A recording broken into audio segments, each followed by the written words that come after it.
summer's coming. They're gonna drive us crazy. Let's go!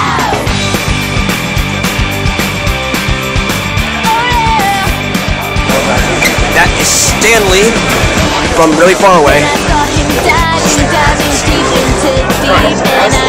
Alright, I am here with Matt Fraction, writer of my comic book, and he's been doing a fair enough job so far. I know it's very hard to capture the utter and complete awesomeness of myself. So I only have 20 pages a month. It's very exactly. So I understand. So far, I have not had to sue or Marvel. So you're doing a very good job. So now, one recent thing that you've been bringing back a lot of my old rogues gallery and dusting them off and updating their looks. Now, the one thing is, obviously, when you're dusting off of villains, you don't just upgrade their weapons, update their looks. You kind of normally give a new kind of direction for their characters. A little bit. So now, do you have plans to do that with some of those? Yeah.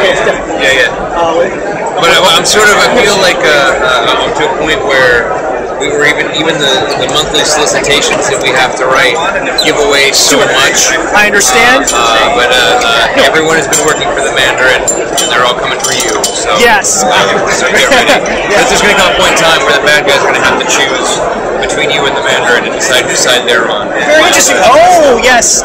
Oh my goodness. That is very cool. So little hints and things. Very cool. So we've got our own the villains made two sides with the awesomeness. Right.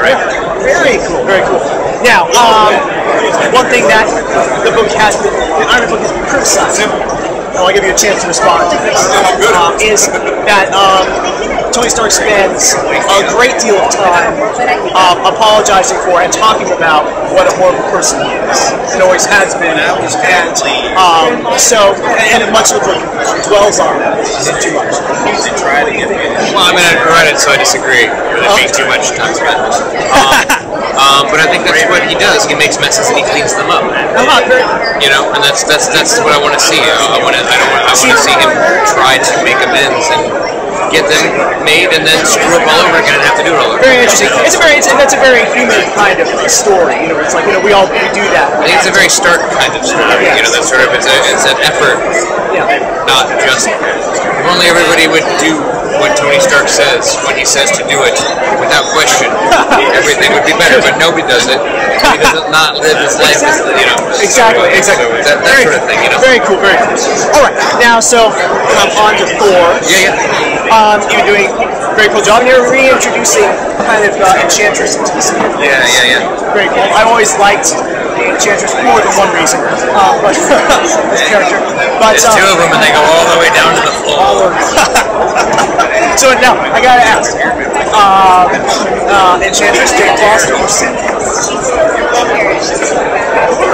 You know, I don't know.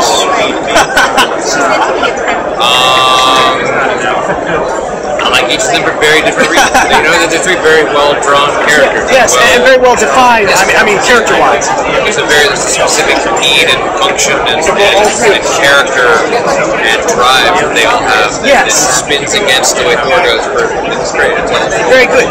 And so now, great. So now, Hawkeye. Now, do you feel like this is the right time for Hawkeye to get his own? I sort of felt like maybe the right time was in May.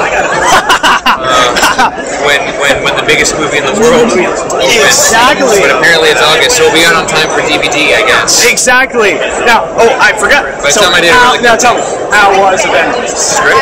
It was great. I like the Iron Man parts. Oh. I think I'm thrilled that Marvel made a $300 million movie to help advertise my comics. It's great. Exactly. No, well, one of the things I was afraid of is because Iron Man was dominating the trailers. Was there's going to be nothing left in Iron Man to be surprised about. So much is left. And they're shooting the new one now. So. I know. Yeah, that's very exciting.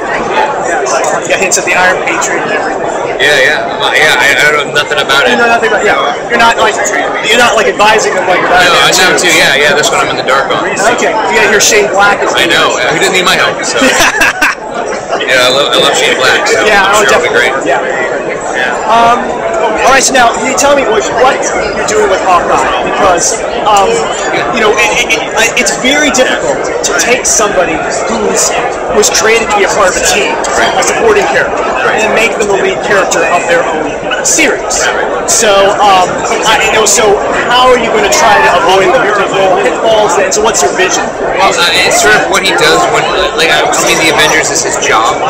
This is sort of what he does when he's off the clock. Okay. Yeah. He's not actually called Hawkeye anywhere in the first issue. Wow. He appears in his costume, I think, for a page or two. There's still a lot of action in his action attack beginning to end, but it's as much Clint's book as it is Hawkeye's book. And so now, how would you say that? How would you define Hawkeye as different from a lot of the other superheroes around, even those who don't have powers? He's got a stick and a wire from the Paleolithic era. That's it. He's lived his life as a weapon. The thing I do a lot throughout the book, he's constantly turning things into weapons. Cards. He uses playing cards at one point and coins. And he knows how to kind of see like everything. Anything he can. Yeah. So he's almost like the superhero Bullseye. Similar, but it's that sort of incredibly damaged youth, and now he has a job where he's an Avenger. This is about what he does to get to sleep at night. So all right, now, just before we finish, pitch the Defenders to all the people out there who may not be The Defenders. It's not just another superhero team. It's not just another superhero team book. It's the weird characters that everybody says that they love, but for some reason can't support their own books. So it's Doctor Strange, and Silver Surfer, and She-Hulk, and Namor, and Nick Fury, and Ant-Man, and all these characters in one having crazy adventures that they're extraordinarily uniquely qualified to have in one place at once. That's fantastic. All right. Pleasure as always. Big fan of your work. Thank you. Very big fan of your work. Summer's coming.